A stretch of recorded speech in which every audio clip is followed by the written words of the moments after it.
Del Evangelio según San Marcos, capítulo 6. En aquel tiempo, como la fama de Jesús se había extendido, el rey Herodes oyó hablar de él. Unos decían, Juan Bautista resucitado entre los muertos y por eso la fuerza milagrosa actúa en él. Otros decían, es Elías, otros, es un profeta como los antiguos. Pero Herodes al oírlo decía, es Juan al que yo decapité, que ha resucitado. Es que Herodes había mandado prender a Juan y lo había metido en la cárcel encadenado. El motivo era que Herodes se había casado con Herodías, mujer de su hermano Filipo, y Juan le decía que no le era lícito tener la mujer de su hermano. Herodías aborrecía a Juan y quería matarlo, pero no podía porque Herodes respetaba a Juan, sabiendo que era un hombre justo y santo, y lo defendía. Al escucharlo, quedaba muy perplejo, aunque lo oía con gusto.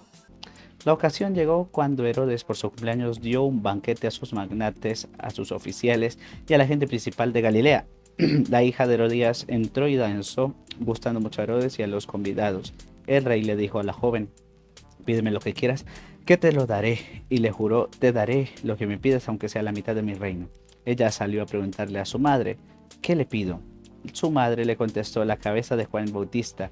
Entró ella enseguida a toda prisa, se acercó al rey y le pidió, quiero que ahora mismo me des una bandeja la cabeza de Juan el Bautista.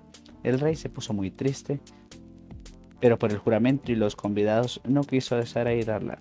Enseguida le mandó a uno de su guardia que le trajese la cabeza de Juan. Fue, lo decapitó en la cárcel, trajo la cabeza en una bandeja, se la entregó a la joven. La joven se la entregó a su madre. Al enterarse sus discípulos fueron a recoger el cadáver y lo pusieron en un sepulcro. Bueno, fíjense que el martirio de Juan el Bautista aparece narrado en el Evangelio, pero también por el historiador Flavio Josefo. Y sabemos que tuvo lugar esa ejecución en la fortaleza del Maqueronte, la actual zona de Jordania, Transjordania. Entonces ustedes dirán, bueno, ¿cómo es posible si Herodes Antipas resulta que era rey de Galilea? Bueno, pues porque toda esa zona de la Transjordania, la antigua provincia de Perea, era del gobierno de Herodes Antipas.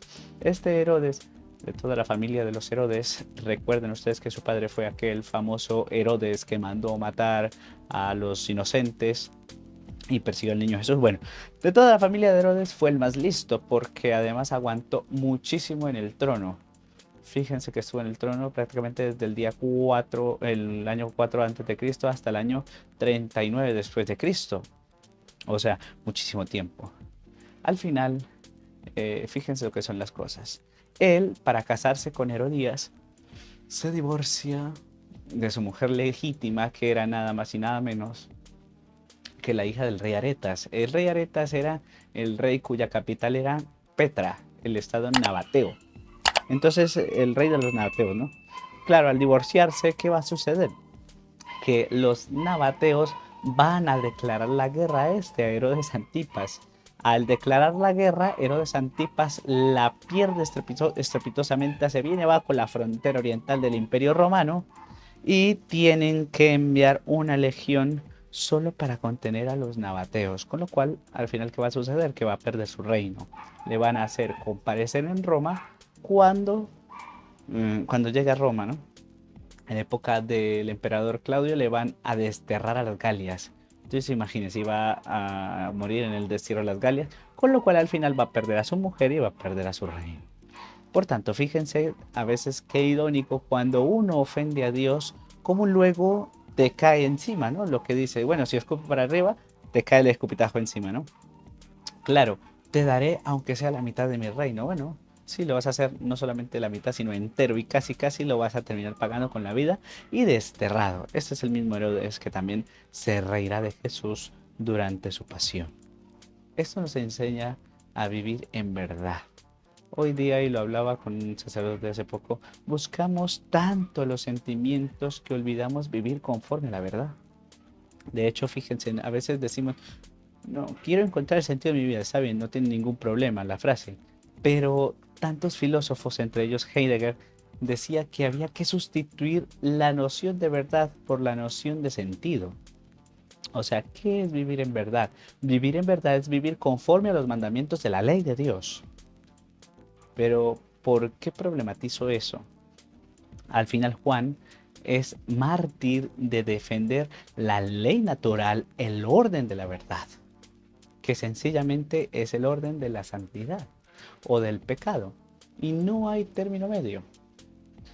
La vida cristiana y la redención que trae Jesucristo es restablecer el orden de la justicia, el orden de las justas relaciones entre Dios y el hombre, porque Dios es justo, que quiere decir es santo, y tenemos que restablecer ese orden conculcado por el pecado.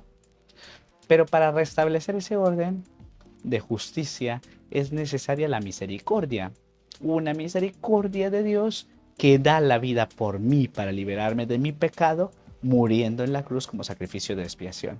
Pero es que la misericordia que Dios tiene conmigo es para restablecer el orden de la justicia y de la santidad, para restablecer el orden de la creación, como Dios había soñado originalmente al hombre en relación con él en santidad. Y si yo he experimentado el amor de Jesucristo, es decir, su misericordia, pero no restablezco en mí el orden de la verdad y de la justicia, entonces me estoy riendo de su misericordia. Así de fácil. Es que esto no va de creer o no creer en Dios. Esto va de dejarme transformar por Dios o no dejarme transformar por Él. Porque puedo creer en Dios y seguir viviendo en la noche del pecado, que es el caso de Herodes. Más claro el agua, ¿no? Le gustaba hablar con Juan Bautista y le agradaba, dice. Pues muy bueno. Al final, ¿qué? O sea, ¿de qué vale eso? Pues nada. Bueno, pues vamos a aprender de este ejemplo.